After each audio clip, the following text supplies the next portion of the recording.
alaikum. There was a woman who had a snake as a pet. Some of you might be familiar with this story. And she took care of that snake and fed it.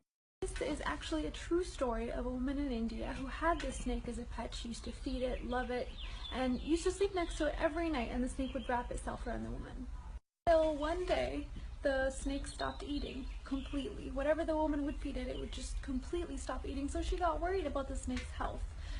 She didn't know what to do. Surprisingly, the vet asked the woman, "Does this snake sleep next to you?" And the woman was like, yes, it does. It wraps itself around me every night. The vet actually went on to tell her something shocking. He told her that this 4-meter long snake that hasn't eaten in a few weeks is actually, this python is actually not sick at all. It's just preparing to eat you. Every time that it's actually creeping on you, wrapping around you, and hugging you, it's actually checking your size and how great of a meal you are. Because it must be prepared before the attack. And yes, it doesn't eat so that it can have more space in order to digest you properly.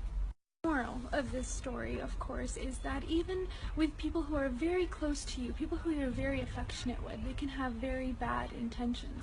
You need to identify the snake around you and their true intent, because hugs and kisses are not always honest. But because of the pure intentions that you and I might have, it might actually be very difficult to distinguish that snake around you. But it's actually very simple, and I'll tell you exactly how. In Surah Al-Kahf, verse 28, it says, "And keep yourself patient around those who call upon their Lord in the morning and the evening, seeking His countenance. And do not let your eyes pass beyond them because of desiring adornments of the worldly life. And do not obey or be with the ones whose hearts have been made heedless of the remembrance of God, and who only follow their own desires, and whose cases have gone beyond all bounds." This verse basically means is that we should stay away from those who don't have the ability to restrain themselves from doing the things that God has prohibited us from doing. Simple things like cheating or lying or backbiting. If they haven't done it to you, your turn is definitely coming, and you get my point.